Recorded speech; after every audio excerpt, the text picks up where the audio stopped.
You know, for millions of people, a decision made thousands of kilometers away can quietly change the price of everyday life. This is one of those stories about how a fight over a remote Arctic island sent shockwaves around the entire world in ways we rarely ever see. So, picture this. It's January 20th, 2026. This number flashes across screens all over India. 10 lakh crore. That's the amount of investor wealth that just vanished from the stock market in a single day. And for so many people, that wasn't just a number. It was their savings, their plans for the future, just gone. So that's the big question here, right? How on earth does a political dispute over a frozen island in the Arctic cause investors in Mumbai to lose their savings? The connection seems almost impossible, but it is very, very real. And to understand it, we need to trace these ripples all the way back to the source. Okay, so our story begins here, not with a market crash, but with a political demand. A demand from Washington that basically turned trade policy into a weapon and set off a massive global chain reaction. And boy, did it escalate fast. So, in early January of 2026, a few European NATO allies are doing a pretty routine security exercise in Greenland called Arctic Endurance. But the US administration saw it as a provocation, calling it a very dangerous game. The response didn't come through, normal diplomatic channels. It came from a social media post, an ultimatum of massive tariffs starting at 10% and then jumping to 25% unless a deal was made for the US to purchase Greenland. And the scale of this threat was just immense. I mean, we are talking about hundreds of billions of dollars in trade. German cars, French luxury goods, British aerospace parts, they were all targeted. The decision was made in Washington, but the impact was designed to be felt in factories and boardrooms thousands of miles away, all across Europe. The response from leaders in Denmark and Greenland? It was completely united. A simple, firm rejection. They saw it as a kind of 21st century land grab. And that defiance, that's what set the stage for a major economic showdown. So, faced with this ultimatum, Europe's leaders started preparing to fight back, and they were threatening to unleash a pretty powerful economic weapon of their own.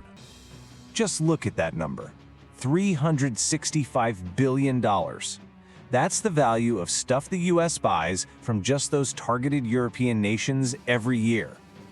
With that much at stake, just ignoring the threat, that wasn't an option.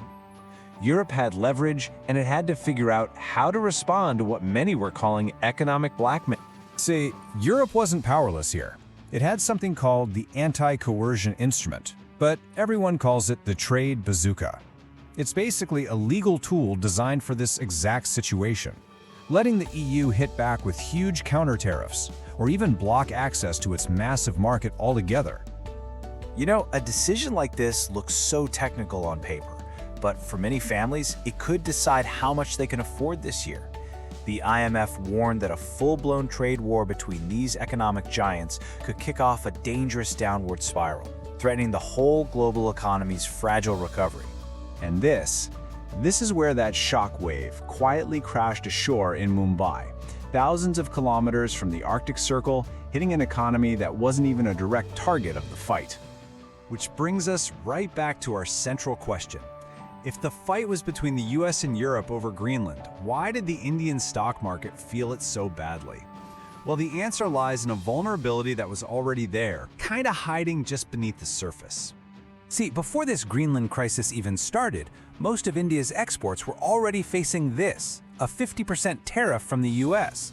That was from older disputes. This pre-existing pressure meant India's economy was already walking a tightrope. It was fragile and super sensitive to any new global uncertainty. And you can really see how strategic this was.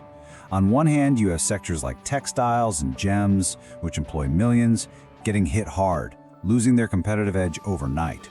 But on the other hand, pharmaceuticals, where India supplies half of America's generic drugs, that was completely exempt.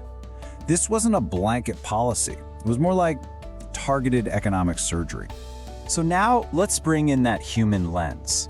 For small and medium-sized businesses, we call them MSMEs, which make up almost 30% of India's GDP, This abstract policy meant a very real crisis. Reports showed that for many of them, turnover dropped by half. For a small exporter, a tariff like this can mean losing your entire market overnight.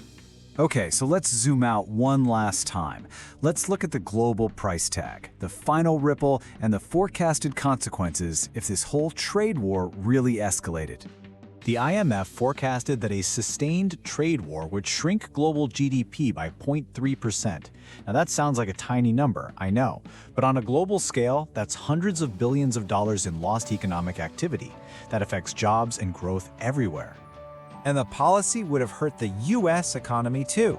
Projections showed a 0.5% drop in its own GDP, mostly because other countries would retaliate and its own businesses and consumers would face higher costs. This would become the new effective tariff rate in the U.S. To put that in perspective, it would be the highest it had been since 1943, signaling a huge pivot away from decades of global trade policy. And what all of this creates is a really painful economic trap. Prices for everyday things go up, but the economy itself slows down. That combination of rising costs and slowing growth, plus all the uncertainty, it makes it harder for anyone, from a family to a huge corporation, to plan for what's next. So beyond all the headlines about tariffs and trade wars, what does an event like this really tell us? What's the real story here? Well, this crisis really signaled the arrival of a new way of doing things, something you might call economic territorialism. It's a strategy where you don't pursue your goals with armies. You do it by deliberately weaponizing financial markets and trade. In the end, this is not just a story about tariffs or stock markets. From the price of goods in a local store, to the security of a job in a small factory, to the value of a family's life savings, this is really about how these massive global decisions quietly shape all of our everyday lives. That's the real story.